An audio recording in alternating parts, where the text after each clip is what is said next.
নমস্কার, আপনারা দেখছেন বাংলা নিউজ এক্সপ্রেস। এই মুহূর্তে সবচেয়ে বড় খবর, কৃষ্ণনগর জলঙ্গি নদীতে কুমির আতঙ্কে আতঙ্কিত এলাকাবাসী। প্রসঙ্গত উল্লেখ্য, বেশ কয়েকদিন আগে থেকেই কৌতলী থানার অন্তর্গত নতুন শম্ভুনগর এলাকায় মৎস্যজীবীদের প্রথম নজরে আসে এই বিশাল আকারের কুমিরটি।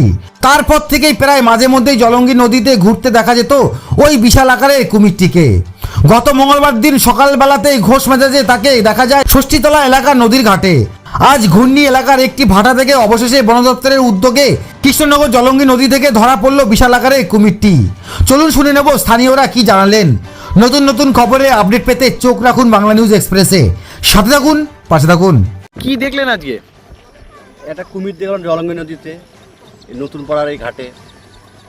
আচ্ছা, কি আপনারা কি আতঙ্কিত এই কুমির দেখে? আতঙ্কিত মানে ভয়ঙ্কর ব্যাপার। একটা কুমির এসেছে, কেউ জানে না কখন, জানে কত লোক স্নান করছে ঘাটে, কত লোক মাছ ধরছে, যে কোনো মুহূর্তে একটা অ্যাক্সিডেন্ট হয়ে যেতে পারে। আচ্ছা, কি ভাবছেন, কি চাইছেন?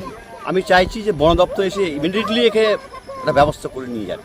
আচ্ছা, অনেক বাচ্চারাও এখানে কি স্নান টান করে? হ্যাঁ, বাচ্চা সব, মহিলা সব, বাচ্চা সবাই, গ্রামের সবাই স্নান করে। শহর নয় যে ট্যাপের কাজ স্নান করবো, কলের স্নান করবো, সব আমাদের গ্রামের মানুষ ঘাটে স্নান করে।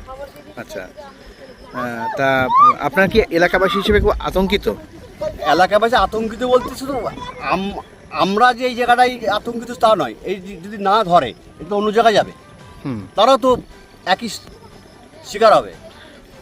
ধরে মাছ মাছ প্রতিদিন এই যে ছিপ ফেলছে, কেউ কেউ জাল টানছে, রাত হলে তারা নদীতে জাল ফেলছে, নৌকা, কেউ ডিঙি ধরছে, তো তারা ভাট্ট রাতে অ্যাটাক করলো, তারা জানতে পারছে না যে কোন জায়গায় আছে। স্থানীয় মেম্বারকে জানানো হয়েছে?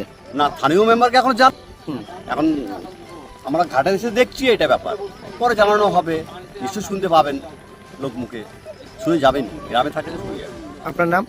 আমার নাম জয়দেব রায়, এলাকাবাসী? এলাকাবাসী। স্নান করতে আসি নদীতে। মানে এই কুমির দেখে কি ভয় লাগলো? হ্যাঁ। কি গো, এখন কি আর নদীতে স্নান করতে চাইবে না? না, কেন? বাড়িতে করবো কলে। কেন কেন ভয় লাগছে। কিসে কুমিরের ভয়? হ্যাঁ।